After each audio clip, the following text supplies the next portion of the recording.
We were all so excited when proximity sensors came to our phone. We didn't even know we needed them. Now they're coming into our cars. Welcome to Geek Beat.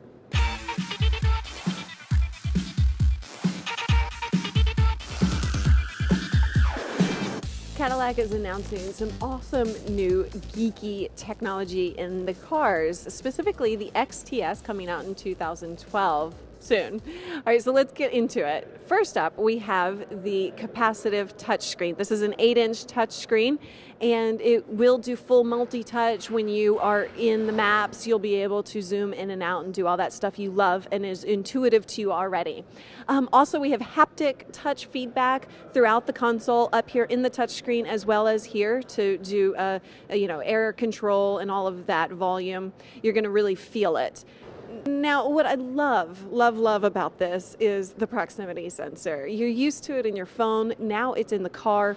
You see, as soon as I get about this close, it knows I'm reaching for it, and it's going to bring up the appropriate menu controls for what I'm in versus radio or maps or whatever you're doing. And so I love that. It's just really intuitive. It's really going to be able to allow you to have more control and safely. And that's the thing. So all car manufacturers are really trying to keep you safe with all the technology we've got going on. We've got, you're texting in the cars and all of that. I'm not texting in the cars, but I know you are.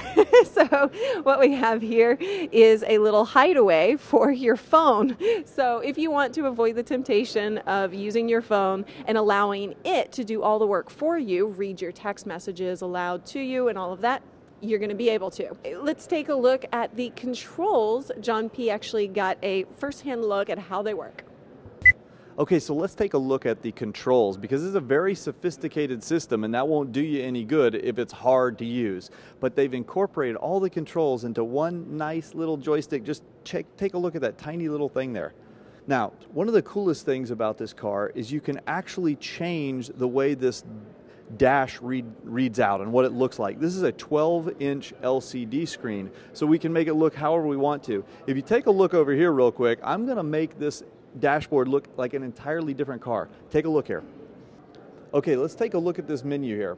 So what we're going to do is we're going to use the little joystick, and I'm going to go back and we're going to select different options. Here's some settings. I'm hitting in to change the to select an option. We're going to go to the display layout, push the button. We can select a simple layout. We can select a balanced layout, or we can select a performance layout. Now, you know performance layout is the one that I want, so let's take a look at what that does. Check out the animation on this bad boy when we hit enter. It's very cool. The dash is setting itself up, the pieces come into place, and bingo. Now that the dash is set into this mode, we can use the left and right arrows on the joystick to switch between the different modules. And the nice thing about this dash is it'll allow you to put anything you want any place on the dashboard. So it really gives you the ability to customize everything just the way you want it, or the way other drivers in your household want. So you may be asking, how does all of this work? Well, we asked that ourselves. The system is actually based on a Linux OS, and it's a 3-core processor, 2 of which are dedicated to running Linux, 1 of which is dedicated to pulling information out of the car's electronic systems to feed it into all of this nice dashboard and control area that we've got.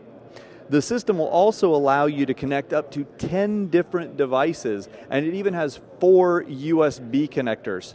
Now, one of the things I really liked about it was when you plug in multiple devices, it will search across all the devices for media that you've got, and it will catalog them into one big pool. So, for example, let's say that you've got an iPhone and your wife has an iPhone, and you both have different tastes, musically speaking, and you're going to take a long journey. Well, normally in most cars, you'd have to listen to one set of a playlist or the other. Well, in this car, it finds all the music on both of them, and it can randomly play between the two. Nice compromise for everybody. Now, one last little thing. You heard me say it's a Linux-based system. There is, well, we're speculating here that there is eventually going to be an app store, so developers will be able to build applications specifically for Cadillacs. Now, I'm sure there'll be a lot of rules, and we'll deal with that later. But one thing that I could imagine, which would be really, really awesome, is let's say that I'm about to go home for the day, I hop in the car, I hit the little voice control button, and I say, go home.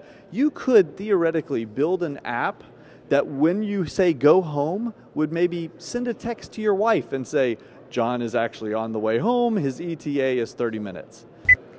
And since he never leaves when he says he's going to, I think that would be an awesome addition. So we've got that, we've got proximity sensors, we've got haptic touch feedback, as well as the capacitive touch screen. We've got multiple users. Pretty awesome stuff. Stay tuned for more coverage from CTIA. We're just beginning. I'm Callie Lewis. Bye-bye.